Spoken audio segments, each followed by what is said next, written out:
Hey.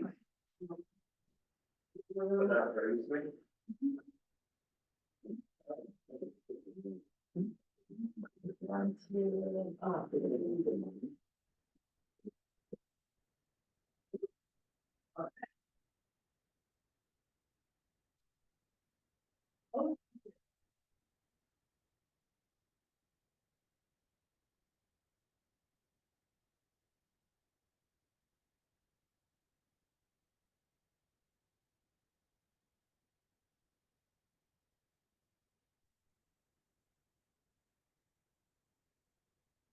Yeah.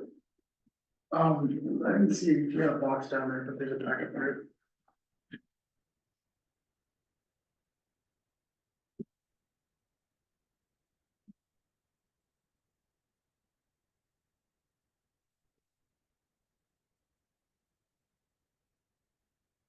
Yeah, it's just stuff there.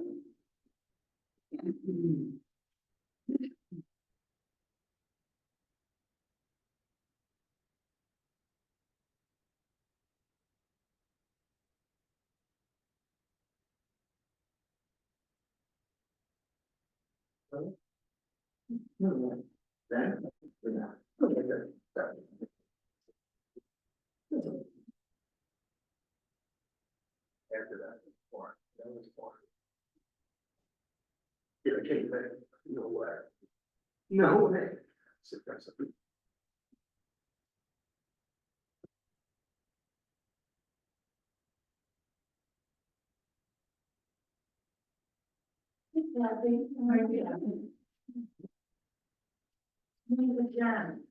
Pardon? When she's on vacation, of course. She's beyond, but like, other people are trying to make it. Hey, Kevin. How you doing? Good, how are you? You know what this is? What? You know what it is?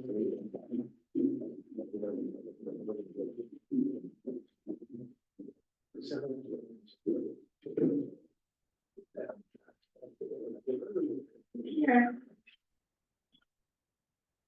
Picture. Yeah. Matt.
Car, bring a few car. Yeah.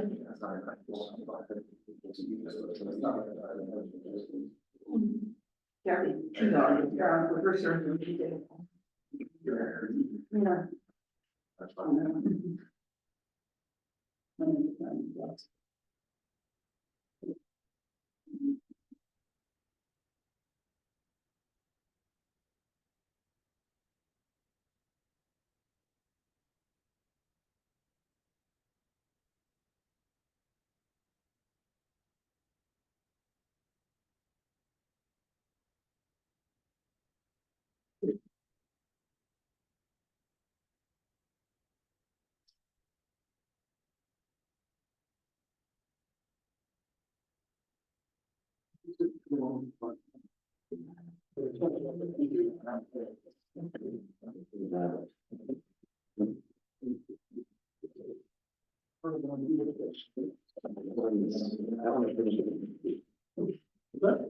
Is that for now? These are marking with them. Good. Check it. I don't know. We ever did that with the. We did.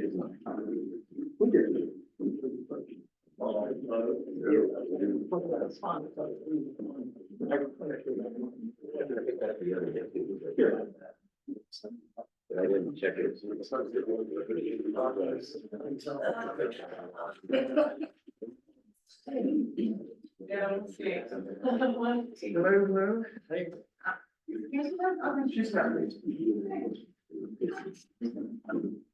She's not. Yeah. So.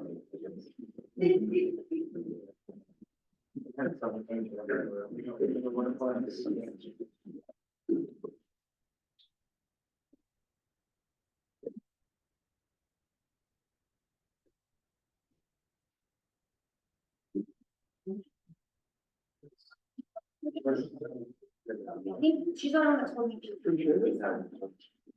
So I think. Alex. Yeah, I don't expect it to be here. I mean, he hasn't come to a lot for you, so. And he's out of town.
That's me. Yeah.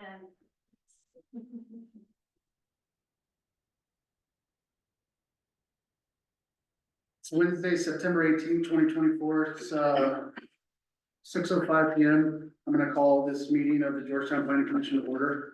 Can I get a roll call, please? Jake Cooper, Here. Kathy Hay, here, Alex Cordero, Kristen Dixon, Here. Bruce Shank, Here. Georgia Copeland, Chris Sanford, Here. For the, agenda for, what was it, Somebody. September 18th? On the agenda, we have, the special use permit for Lloyd Yanis and the Clear Creek Inn, and then a discussion of the comprehensive plan. I don't have anything for the comments. So then we just have the, one agenda item. Do I have a motion? Motion to approve the agenda. With the exclusion of the comprehensive. Second. All in favor? Okay. Do we have any audience business? Okay, can I get a staff report on the? Gary, do you have audience business? Yeah, I'm Gary Haynes, owners of the Creek Gallery at 512 Strict, 6th Street. Just want you to know I'm here to support Clear Creek Inn. Likewise. Anybody else? Same here. Used to be residents at 708 7th Street. We also support the motion to give them that special use permit. Second. Can Can we get a, there's a sheet?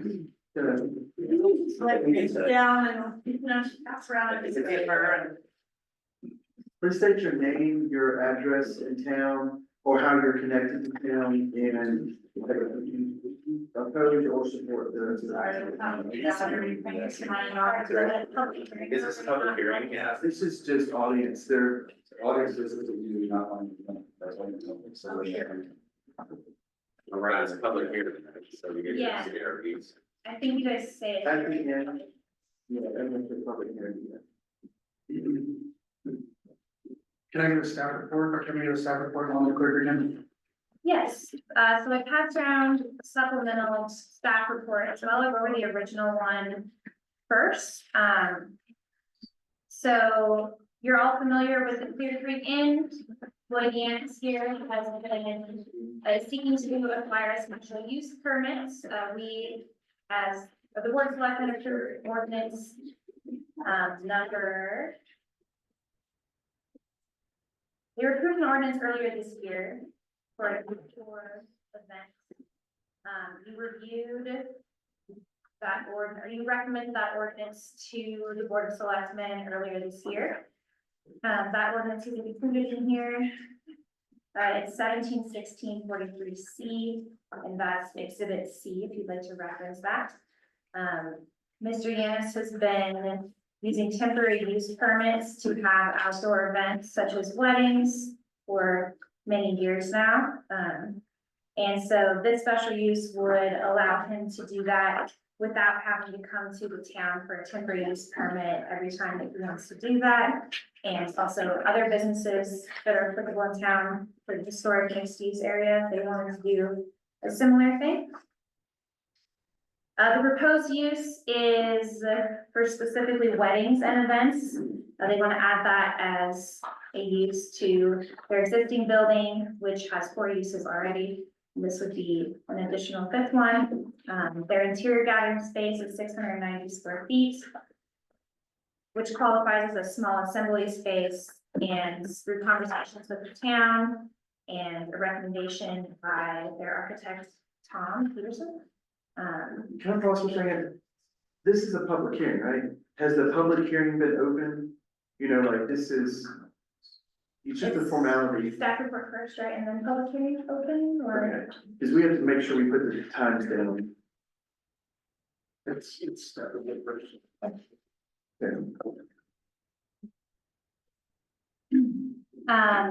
With the outdoor space, the town asked them to limit that space to 49 additional people. I do clarify that in the supplemental report. That would allow them to have 98 total people outside.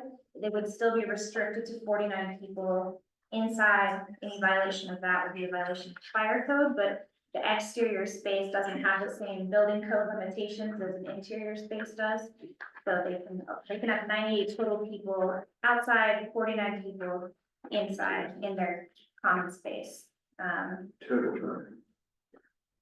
You can't add this together. Would it be required a fire marshal on site to enforce that rule or anything? Just like any building has occupancy limitations, their interior has a limitation of 49 in their common space. The exterior, we have asked them to not have more than 98 total people. They can't have more than 49 people inside at any time. Right. So, the restrooms, based on building code, they have appropriate restrooms to have up to 225 people. That far exceeds the actual capacity of the building, so they wouldn't need to worry about that if they're following fire code. Parking the facility, and I noticed a discrepancy here, so you can clarify. In Tom's report, you said 9 paid spaces, and your letter you say 8, so you can just clarify that if you'd like. Paid spaces, and then an additional 8 spaces available by valet parking. Mr. Yanis has made efforts to ask visitors to take advantage of Georgetown's walkability and overflow parking in other areas of town. Also shuttle services from the microtel for certain large events. And tries to be mindful of town events well, I'll go over this in a minute. There's also some proposed conditions that Mr. Yanis has listed that are conditions that have been imposed on him for temporary use permits. So these are consistent with the events that he's hosted in the past. The town has asked him to put these in place. These are the same conditions that have been used for temporary use permits, and now he's asking for these to be, because they've been approved every time for a temporary use permit, can he move forward with these conditions on a special use permit that's in perpetuity? So those limitations are sound check to limit approximate music distance to no more than 200 feet, so sound level meter, and he lists these out more specifically. I sort of simplified things, so you should read through this letter. A sound level meter maintained on site to limit volume to 70 decibels at 75 feet from the source. House indoor and outdoor speakers controlled by multi-room amplified as approved for daily use. So he can use that any day. And then hours of operation for outdoor lawn games, wedding, officiant speeches, live music, amplified sound is allowed only during the hours of 9 a.m. to 9 p.m. and guests will transition from the backyard to indoors in 7th Street for hours by 8:30. He also listed on his request, so we can read through that this special use permit stays with the property in perpetuity, which is something that I understood all special use permits, how that works, but he wanted to make sure that was. So it changes hands and ownership, it's, okay. Yeah, the special use permit stays with that. So, okay. Going over to the supplemental report. I did some more research into some parking minimums. The minimum off-street parking requirements listed in code for 1720-020C calls for an evaluation of parking minimums for any change of use, where the additional parking may be required for an enlargement or a change for the building. 1720-020E has listed the minimum parking spaces provided for certain uses. And I'll get to this a little bit later, but this is specific to buildings. So whether or not outdoor spaces are subject to the same parking restrictions or up to your interpretation. The Clear Creek Inn currently has 4 uses and is applying for a 5th use. Those uses are retail business, lodging units, indoor eating and drinking. They have a studio, a lamp-working studio. Rick and I feel that personal service outlet is the most applicable use for that category, and then an outdoor event venue. So the spaces that I calculate based on the square footages that I have, and some of those I did a little guesswork, so feel free to correct me if I've got any of those square footages wrong. Retail business, we calculate 1, that's just for the glass shop. Lodging units, 5 spaces for the individual rooms. Now, it calls for 1 space per 300 square feet of floor area of non-residential uses. Whether or not their spaces downstairs count towards the lodging unit, the indoor eating and drinking, does it overlap? I'm also leaving that up to your discretion, so I put 9 here, you could fit with us 5. Indoor eating and drinking, I calculated 2 for that, and then outdoor event venue. I note that you could apply the non-residential use category to this, which calls for 1 space for 300 gross square feet of floor area. Code does not specify parking for this particular special use, 171643C10. And it's at the discretion of the planning commission if they wish to impose parking requirements. Parking minimums are required for uses in buildings. So this use might be exempt because it is outdoor. Temporary use permits for events require a parking plan approved by the town administrator and subject to staff discretion. The parking plan proposed in the applicant's cover letter has been acceptable to the town for temporary use permits in the past. So that's the context for that category. Some uses, such as indoor eating and drinking, like I said before, are calculated using the same square footage. So their living room space, are we counting that twice for the lodging and for the indoor eating and drinking establishment? Are we counting it just once for one of those? I'll leave that up to your discretion. So, to account for this parking, depending on how you decide to calculate it, parking locations may be provided on separate lots within 500 feet of the lot served if the properties are in unified ownership and control per 1720-020F. Exhibit A that I gave you with the supplemental packet is a map showing the Clear Creek Inn with a circle, a 500-foot radius, so you can see the spaces that might be eligible for parking for use on this. Dwayne, that's you, Larry? I understand. Control in this case, we believe would apply if there was a lease signed or some kind of agreement for those spaces. So that's not, public spaces are not eligible for this, it has to be a private lot. The applicants also might have the option to pay a fee in lieu of having the required minimum off-street parking. The fee established by the Board of Selectmen is $5,000 per parking spot to be made in whole or in part to the town parking fund. This regulation is specified as eligible for the historic commercial district. The historic mixed-use district has rights to all of the uses that are established in the historic commercial district, subject to area and bulk regulations. However, the right to pay a fee in lieu of minimum off-street parking is also subject to interpretation. So, you know, that fee does say historic commercial. Whether or not you think that mixed use also has the right to that is up to the board. So, per the applicant's cover letter, the Clear Creek Inn has 8 off-street parking spaces and an additional 8 spaces available via valet, which is 16, which does meet the minimum parking required if you don't count the non-residential spaces for the lodging units twice. So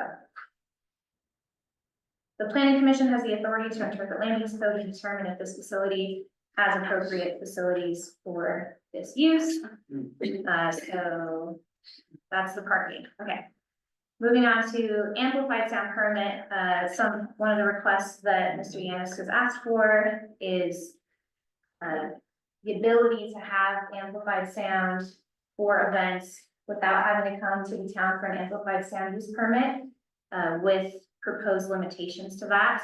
The amplified sound permits are required for any person to play or permit to be played by amplified sounds from any loudspeaker or sound amplifying equipment or any bells, chimes, or the amplified reproduction of the sounds for any bells or chimes on any public streets, parks, ways, or places, or allow the same to be projected onto any public streets, parks, ways, or places within the town.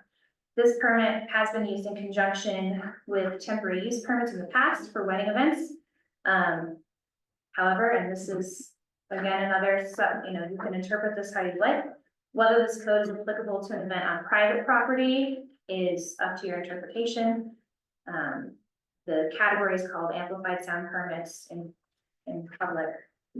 So, but obviously sound goes out into the public from private spaces, so. Excessive noise may be unlawful if it is considered loud or unreasonable per 9/12/030. The applicant has proposed accommodations to limit the impact that noise from events may have on residential neighbors. 75 decibels, just for reference, can be compared to a vacuum cleaner, so that's how loud that is approximately. Is this including, amplified sound?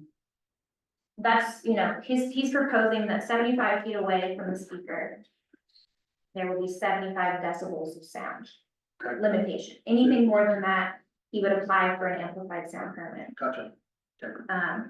And that can be equated, that sound is approximately the level of the cleaner for reference. And that is the complete, you're talking about. Yes, that is true. I'm talking about one of those old school. One of the, the commission may consider one of the following options: exempts the Clear Creek Inn from amplified sound permits if events fall under specified noise standards, require amplified sound permits for every event, or perhaps a probationary period where you either require them to do amplified sound permits for a year and see how that goes, or exempt them from it for a year and reevaluate in a year or however long you feel is appropriate. So, and the last thing I wanted to clarify again is that the occupancy, the total approved occupancy, this is approved by the town administrator, for outside is 98. The inside is limited to 49. There may be an additional 49 people outside for a total of 98 people who are allowed outside the unit. So, okay, any questions on that? Any of that? A lot of stuff. How late is the permit allow you to play amplified sound? Lloyd is requesting 9 AM to 9 PM with the transition starting at 8:30. That's a condition, you get to set the conditions for this permit, so that's a condition he's proposing. And What, does the town have any codes on, quiet time, just as a neighbor or anything? Do we have any rules set in place for that? No, I mean, there's nuisance codes that the town does adopt, sound has to be turned off by 11 PM. Okay. So, the applicant has been doing events for 9 years. And this is just to add to Kaja's report, and you did a great job, Kaja. I've been working with the applicant for 2.5 years. And so, the system that was established before me was established by the town administrator before me, Kent Brown, who allowed temporary use permits, in order for him to continue to do his events, which were temporary events for him, that were added to he has a normal uses of what he can do for his building. These were just as once in a while he was doing these events.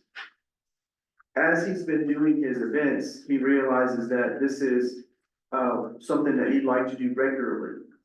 And so in order to do regular events, things had to change because you're going from a bed and breakfast, which is a residential use, a special use in a residential to do commercial stuff, to the now a commercial use, which is a boutique hotel. Boutique hotels have many uses that they're allowed to do: restaurant, bars, event space inside. However, this category, which he's wanting to do, is different. Our code doesn't speak of. However, he brought it to the Board of Selectmen or to you guys, and then you added it as a category only for mixed use. And so that category is added, however, he's here now to say he would like to have that as a regular use for his property is doing outdoor events. So I know we're looking at other things, but the context is he's trying to get an outdoor use, special use to do outdoor events. And so that's what is up to your, decision tonight, is to look at this and seeing, what are you comfortable with? Do you have questions according to code? What is there things that you feel need to be looked at or question staff as we've looked at it? So we've been looking at this for 2.5 years. And now, you know, we have tailored his temporary use permits that seem to work for his events, which is why we stopped him at a certain time and things like that. So that was in order to accommodate the needs of the situations that he was in. I could say that he's been upstanding. He's always brought back the required permits, and some of the things that I've requested him just over the years is, can you take a picture of your event with a decimal reading at certain times of your event to verify, so that there's accountability that he's keeping it with a decimal range. And so whatever we've asked the applicant, he's always accommodated with any request, or, you know, clarifying or adapting in order to try to bring peace to the community. So that's what I would say. Have there ever been any issues with previous events? Yes, there has been issues. There has been a neighbor that has complained every single event. And we have accommodated to address the issues. However, the other residents have actually supported the events. And I've got just as much, in fact, more letters of support than the single one. So yes, there has been some opposition to it. We have been many times in a room to discuss what we can do to make this better, and we've accommodated every single time. But yes, there has been issues in the past. And they've been addressed. They have been addressed. What are the complaints? Complaints of excessive noise. So police have been called. Our police did show up on scene, and they concluded there was no issue. There's never been a ticket issued. They have gone around the block to kind of verify to hear, is the sound excessive? And they have concluded every single time it was not excessive. So the town has responded appropriately. And I've also received calls from the police department to verify. I've also received pictures with decibel readings, so that I personally have gotten involved in it. So yes, it has been noted and addressed. So this is one person? Yes. Did they write a letter to us at all to, Yes, there's a letter of opposition. okay, They had some concerns about the parking plan submitted and the parking requirements, the minimum parking requirements. I finished the staff report right before this meeting, so I'm presenting it here at this meeting for everybody. They feel that they did not have enough time to respond and are not submitting a public comment at this time, so. Okay. Anything else? Is there any questions I can clarify? I don't have any, I'd like to open the public hearing and see what else that's okay. You can open up public hearing, and this is open public. Did you call it the time? Oh, that's right. 6:29. If I can, hi, and thank you. I'm Lloyd. I know most of you, and you know my son as well. We run a family business here in town. We moved to Georgetown 9 years ago. We actually opened it after construction in 2019. We came here with the intention of building a beautiful and productive Clear Creek Inn. It's right in the heart of Georgetown. We love it. We hope the town loved it. But what some of you might not know is that Sam brought his hospitality degree with him. And I brought 40 years of trade show management with me. Trade shows are special events that exist for the purpose of creating commerce. Events and hotels are economic impact engines. And by economic impact, I'm not talking about the money that we make, and sure, we're in business to make a profit. We want to. We've chosen Georgetown, a pretty reasonable place to live, as a place to settle and spend that profit. We buy local, we hire local employees, we collect plenty of tax revenue for the town, for the state. When events deliver economic impact, though, to any town, and especially the small towns, it's because events and hotels bring in new customers. And those customers spend their money here. They shop in the stores, they eat in the restaurants. They fill every hotel room, weddings, and every Airbnb that they can find. The visitors are the lifeblood of this town, economically. They're lifeblood, and at Clear Creek Inn, we've made it our mission. Our mission to bring in new visitors and to give them a first-class experience. Even though we feature just 4 hotel rooms in the whole facility, from our very small beginnings as a bed and breakfast today, we've been bringing Georgetown those visitors at the weddings in dozens and hundreds through the weddings, through the events. We apply for temporary use permits for those events, and we apply for amplified sound permits when necessary. Through that process, we've worked out with town administration to streamline our one event at a time process. With staff, we focused on minutia. We've been focused on the minutia of the decibel levels, of the distances from neighbors, for the band, how the hours of operation, parking, traffic, every possible reasonable accommodation to run events in a small town that demands respect for the neighborhood and for this historic charm that brings our guests here. So anyway, after 30 some odd events of all sorts of sizes, we think that the process has been streamlined by the administration to the point that we know how to do that. We know how to meet that criteria, and we know how to do it well.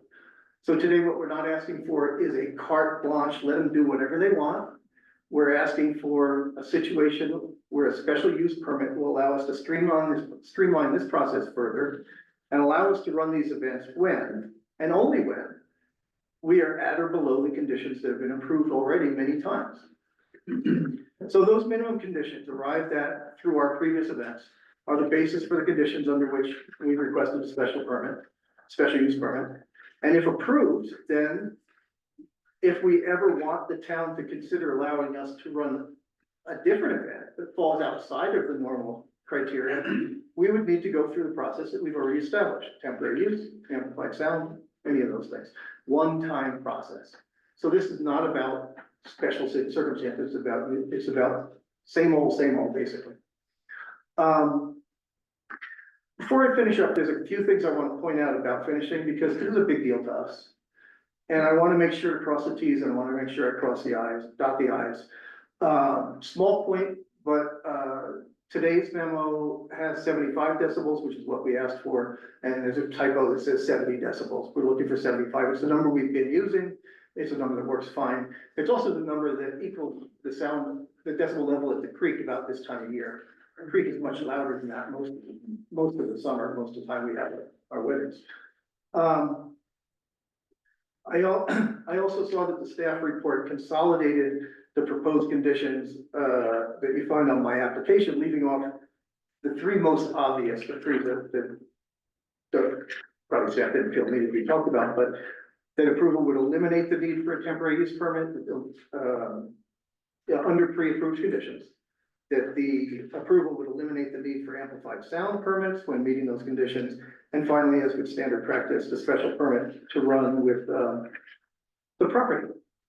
Finally, with regard to today's staff report on parking, I haven't really read through it yet either. So maybe I can comment on it later, but what I can say is we've worked very closely with every town administrator to develop an approved plan for traffic and parking that takes care of all of our guest needs and minimizes the impact on the downtown. I won't get into all the details, they're in my memo, but basically we tell everybody that's coming to a wedding, bringing a wedding here, and it's a very controlled population, to tell their people to walk. It's a walkable town. Even the Microtel is only a mile from our place.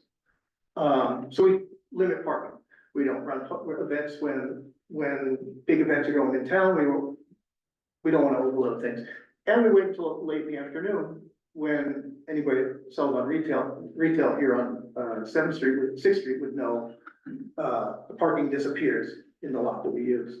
We have an arrangement with our neighbor to overflow parking, and of course, overflow parking throughout this whole area is, greatly used, but we really encourage no parking. I have one final request, when the public has to comment, if there is any opposition, any accusations about how we run our business or the things we've heard before, I'd just like the opportunity to, respond afterwards, if that's okay with this situation. I have one question for you. Why are you starting in the day the amplified sound? Not that you're doing this every day, but I mean, under these circumstances, as Right. early as 9 AM in the morning. On those days, we start setting up early in the day, usually Oh, 10, okay. 11 AM. Yeah, we just want to make sure we're covered for a sound This check. is, okay, so it's not actually the No. amplified No, sound, it's no. just, The band doesn't start at nine. Yeah. that's what I was curious about. But we do sound checks as early as we can, we're working, it's very diligently to make sure that our impact is as minimal. Okay. Thank you.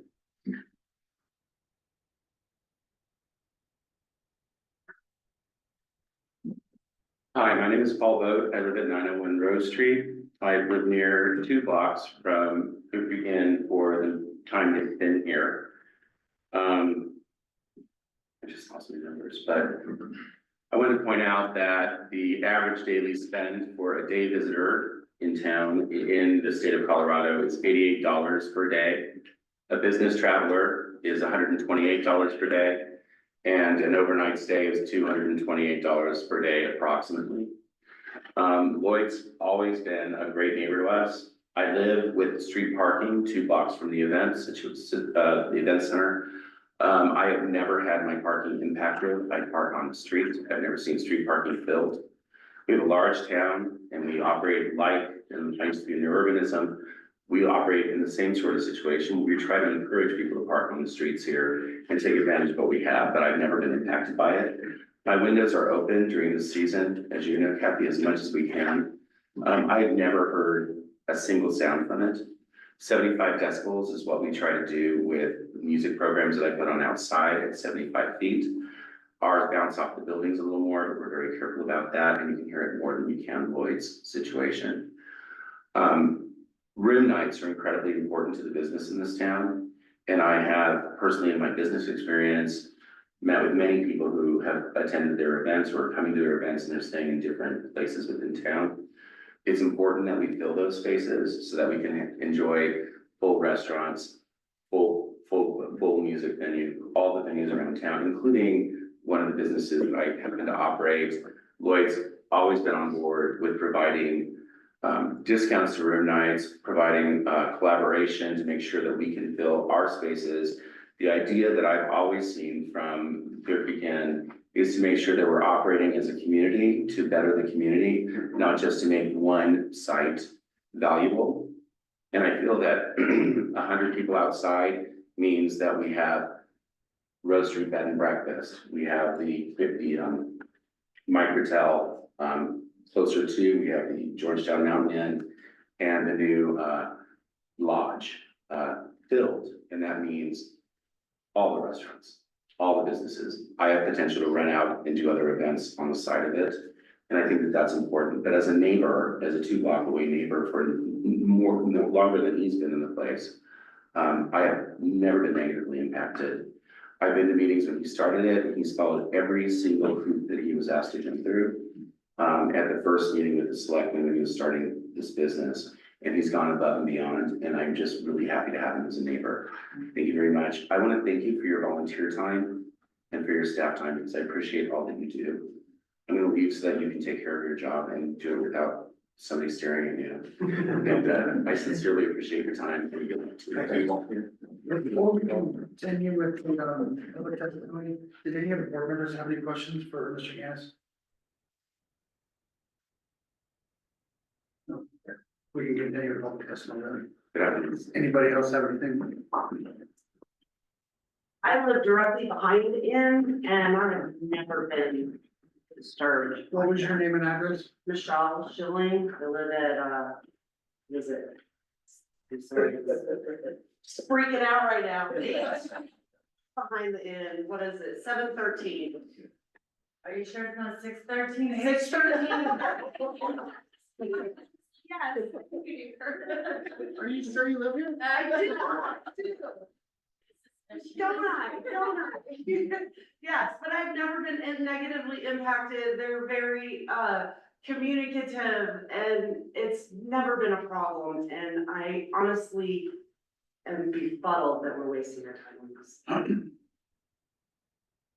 Anybody else?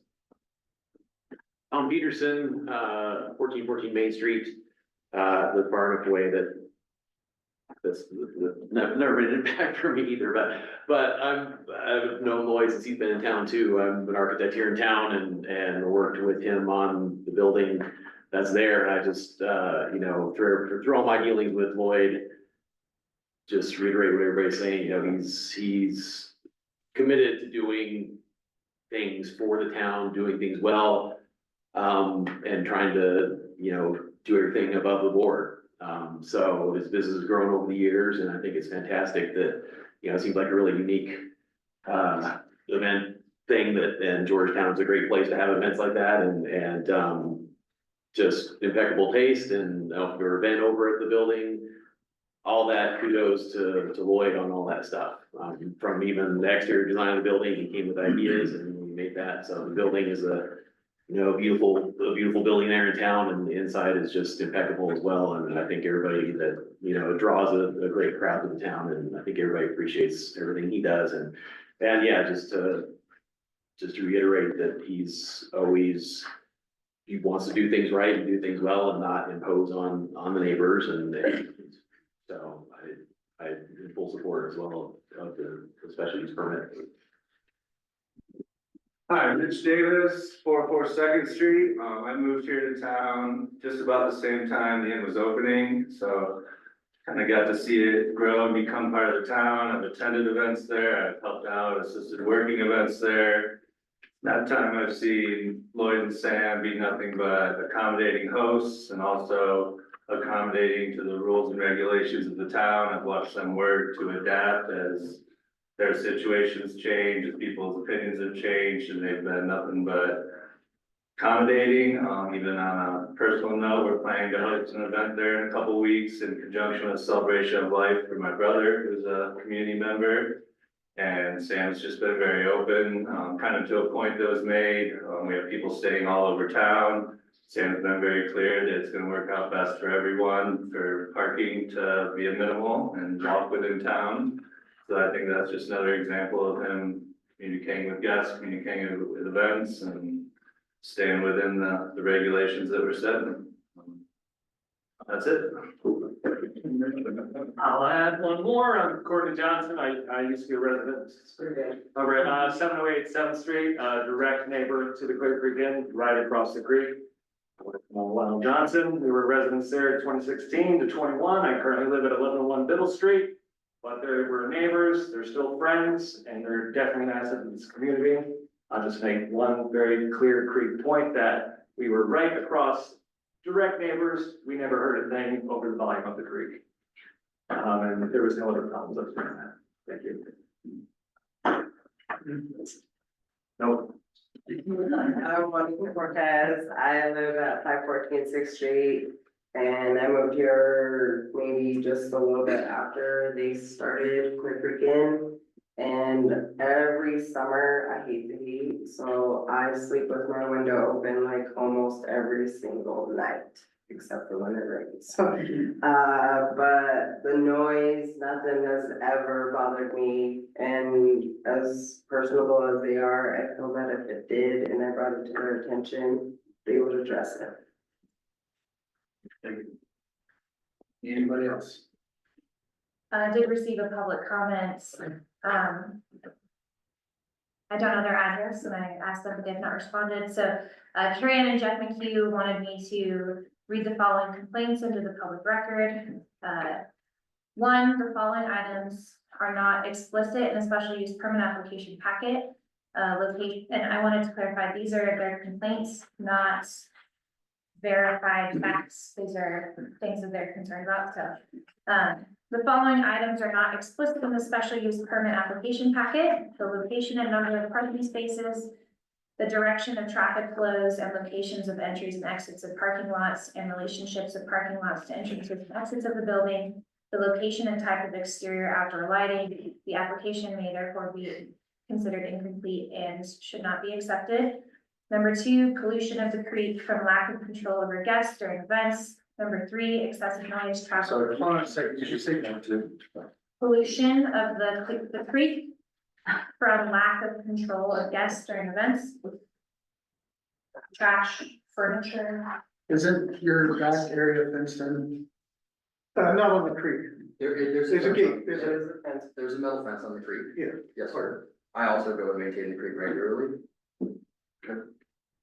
I believe we agreed to let Lloyd respond to these, Sorry. so at the end. Excessive noise traveling down the creek to residential homes, violation of occupancy limitations, hot tub not being screened from public right of way, inequitable policy enforcement and inequitable awarding of permits. And for this, for Carrie Ann and Jeff, they did not receive, they feel they did not receive the entire packet. And the number of required parking spots for existing uses is not adequate. My question for the lights, we have a dark skies ordinance, correct? Yes, And there's been nothing with that, right? Not that I'm aware of. I've never had an issue come. We don't have, not necessarily have a policy where we go check everyone's home. But when new construction, specifically, we make sure that, you know, lighting is pointing downward and it has to be inside the fixture so that you can see the hole. However, we don't go back and try to force, you know, pre-existing of the code, those who have, you know, violations, we don't go into those things. Yes, because I sleep with my window open all summer long. And I like it pitch dark, I like the dark. Mr. Yanis did have lights out and I addressed it and the lights do turn out at a reasonable time to where I can still sleep with my window open. What time do those lights turn on? Yeah. It's so late, it's been, yeah, it's not a timer thing. I would say like no later, like than midnight, 10, 11, I don't know, between then. The timer actually, has hours after, it turns on at dusk, it's automatic, and it has hours after dusk as a setting. I think we're at 2 or 3 after dusk. Okay. Rather than a time. A reasonable. But we're talking about event lighting, not backyard lighting, correct? well, and the complaint wasn't You're about speaking of his specific. backyard lights, his event lights are off well before that time. Yes. So I just Well, want just to. even light pollution in general is what I'm saying, like. Yeah, it's funny, I was thinking the same thing. When I did have a problem, I just wanted to bring it to attention that when I did have a problem with the light pollution bothering me, I addressed it and they took care of it. And then the other one I wanted to bring up was the hot tub, because I didn't know hot tubs are supposed to be out of view. Is that are you aware of that? We've got a picket fence that's higher than the hot tub, I don't really know what that's about. So somebody's got to actively try to look through it. Yeah, the higher It's on facility, the second it's on the second floor. So second floor. And there's a fencer. Yes. Yeah, so you'd have to, I don't know what angle you could possibly. I See live it. directly behind it and I don't see anything. Okay, thank you. So unless you've got a drone, you might mind your own business. Do you have anything to say? I don't wanna get into the false accusations and the lifetime's worth of complaints that I've dealt with, but, I just don't wanna get into it. We have addressed every single one of them. We have no citations. We do the very best we can. We would love to sit down with our neighbors and hear what they need. We're trying to be good citizens here. Tom Peterson again, just in reference to occupancy limitation. That's all governed by building code. The interior. Yeah, and so, and I guess, yeah, and then the exterior side is what's being discussed here for this permit, but. And yeah, then that's, so the occupancy limitations or whatever is governed by building code for the building, so that's all compliant has been. You don't receive a building permit without meeting occupancy requirements. And I'll just add to, Mr. Peterson, this is something we did not take lightly. We spent a long time, many discussions to discuss this scenario and, they asked for, I'll say 1,000. But quite, And we, I'm just exaggerating, they asked for their maximum that they could, based on the space, based on the bathrooms that they have. But we came back and discussed it and felt like, let's try to get down to more reasonable and neighborliness and accommodations.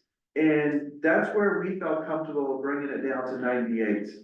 And he was willing to accommodate that. So he could have asked more and challenged us, but we felt that it was, you know, let's just try to create a compromise like we have on all the temporary use permits. How do we create a compromise to get to that number? And that because it's outside. And so that's where we felt comfortable. Our staff reviewed it, Safebuilt reviewed it, fire department reviewed it. They gave suggestions, but ultimately it's between the staff of what the town administrator determines the occupancy for that. And I felt comfortable at a 98. That's a total. That's not asking others inside. That's a total 98. However, when he does transition at the 8:30 time, only 49 would be able to go inside. So, and he agreed to that. That was a condition that we asked. And we came to a compromise, and that's how we got there. I have a question.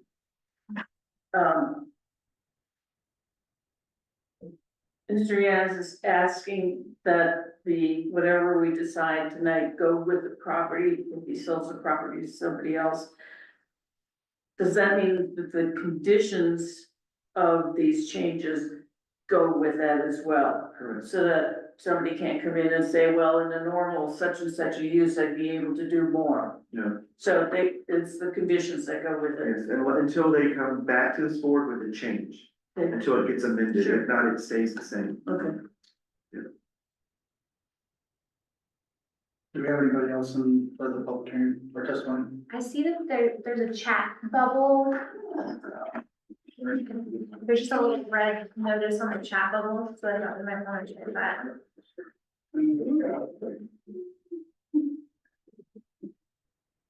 Alex Cordial, hey, he's here.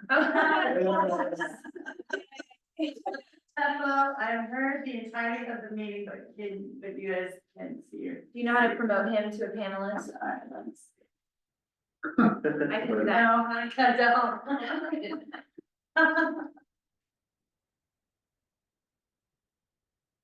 Poor Alex.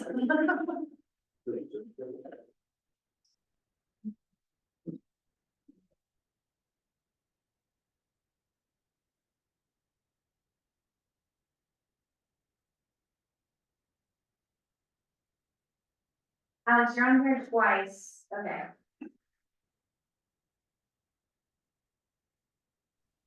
Hey, can you hear me? Yay. Yeah, we can. Oh, We can't see you though, so I don't know where your video is, so we can hear you. okay, well, I've heard the whole meeting. Here's the video now. Hello. Hello. Alex, do you have any questions for, the town staff or Mr. Yanis? No, I don't. Everything has made sense.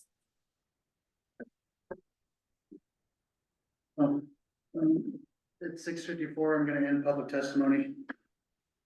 And then. Y'all have anything else to say about this? Don't have any questions. I don't even. Y'all have any amendments to make or? Do I have a motion to approve the special, or the land use application? So moved. Sorry, special use permit. Do you want to put conditions on it? I don't. You want to approve with no conditions? Well, just with the conditions proposed in the application. Right. Okay. So one was Kathy. Good second? Yes. Yeah. All in favor? Oh, sorry. Yes, I move to approve the special use permit application for 610 7th Street to allow for outdoor events with the conditions proposed in the application and as discussed during the meeting. What conditions were discussed during the meeting? Yeah, there were, No amplified sound. Under the conditions, what was the things that you had added? I think all of the conditions that were, read that back, it says in the application. in the application. Yeah. And yeah, So maybe, do you want to review those before you vote on it? I don't think we got outside of that. I think we just had discussions about it. So there was the sound check to limit approximate music distance to no more than 200 feet, sound level meter maintained on site to limit volume to 75 decibels at 75 feet from the source. 75 and 75. 75, because it said 70, but I recall you saying Right. it was 75. So your motion is not what's on that page, Here, do but you what's want- on my application. Look at the It's 75. Yeah. House and indoor speakers controlled by multi-room amplified is approved for daily use as needed. Hours of operations for outdoor lawn games, wedding officiant speeches, live music and amplified sound will be allowed only during the hours of 9 AM to 9 PM. Guests will transition from the backyard to indoors and the 7th Street front porch by 8:30 PM. Deviations from these conditions will require additional permitting. So those are the ones, that's what he asked for. I simplified them a little bit, so This is what, that's what Lloyd is asking for. The three conditions I had mentioned earlier. Temporary use permit, unnecessary under these conditions, amplified sound, unnecessary under these conditions, and goes along with the property. Yeah.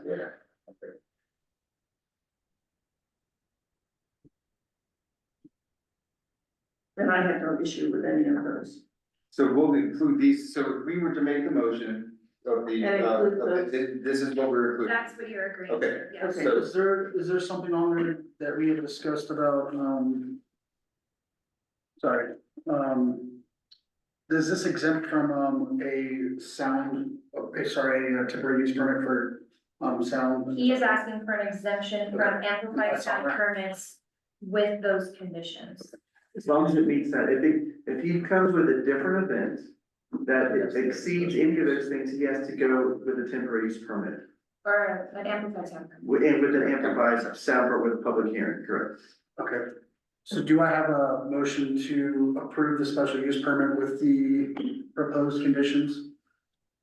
Yeah, I have no problem with that. I just want to say that I was under the impression that they were still within the application. So if I need to add that to it, we can do the motion to approve the special use permit for 610 7th Street to allow for outdoor events with conditions proposed in the application and including the three items. I can't see it from here, but. His three items are included in his application, they just weren't included in my staff report. Oh, So, okay, yeah. okay. So all- So it's there, that's it. Incorporated Yep. with that and the other. Yeah, okay. I got it. One second. You have a second? All in favor? Aye. Motion passes.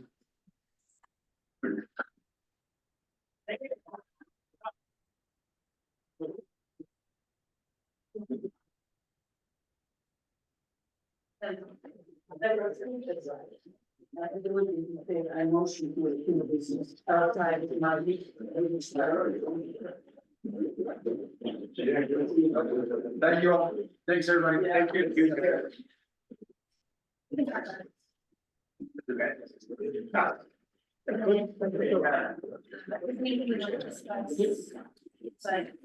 think I wrote down some notes, but I think I was. Oh, minutes. Oh. Oh, May. Do I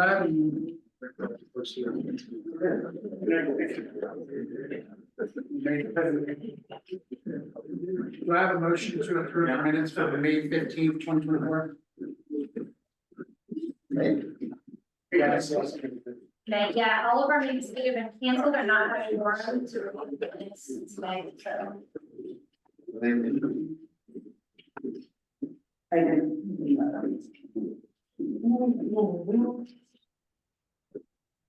There's another minutes in here. It should be in the back of the packet.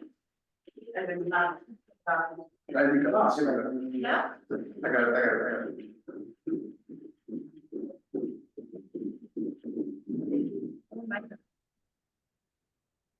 Yeah, my only concern with that whole thing was parking, but it seems like they. I've never noticed any impact from any events going on over there, so.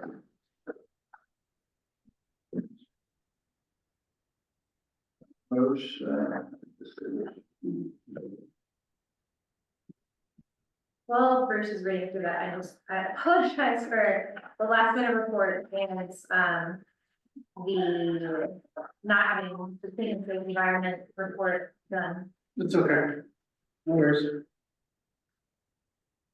Any average? No, those are improvements. Do I have a second? Second. All in favor? Aye. Motion passes. I need to sign this. Where's Rick? I'm not sure. There's nothing for you to sign over, that's the application. But there should be some kind of written permit for, to go in this file with the conditions listed, maybe, and I mean, that's the whole packet. I don't think you need to sign it, but I'll double check. Sure. I have a motion to adjourn the meeting for planning commission for September 18th, 2024. Give me somebody to make a motion. All in favor, or second? Second, all in favor? Aye. Sorry, Alex, I didn't get to you till the end of the meeting. That's okay. I listened to the whole thing, so it's all right. Are you at home? Yeah, I'm visiting my parents right now. Oh, gotcha. Yeah. Well, thanks for coming on Zoom. I think. Yeah, no worries. Thanks for asking the questions. I don't want this to be included in the meeting, okay, but I'm all right to get now. Then. Yeah. Okay,